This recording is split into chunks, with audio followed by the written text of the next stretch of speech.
మీ సహోదరుని క్షమించండి అని చెప్పాడు. ఎప్పుడు క్షమించాలి తెలుసా? అంటే మన మనసులో వారి మీద ద్వేషం ఉండకూడదు, దేవుడు నామని క్షమించాలి. కానీ మన క్షమాపణ వాడికి ఎప్పుడు చెల్లుతుందో తెలుసా అండి?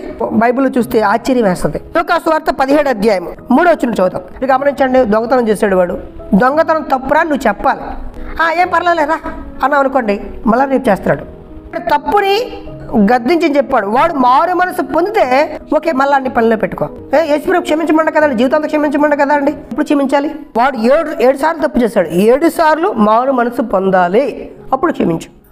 దేవుడు క్షమాపణ కూడా మనకి ఎప్పుడు చెల్లుతుందో తెలుసా అండి? దేవుడు అందరిని క్షమించే మనసు రైటే, కానీ ఆయన క్షమాపణ అందరికీ చెల్లదండి.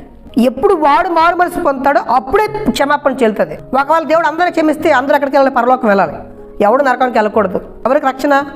యేసు ప్రభు దగ్గరికి వచ్చి నేను పాపిని, నిజంగానే నా లోపం ఉంది, నాకు అర్థమైంది నా జీవితం ఏంటో, నన్ను క్షమించు అని ఎవరైతే మారు మనసు పొందుతారో, మనసుని వారి ఆలోచనలు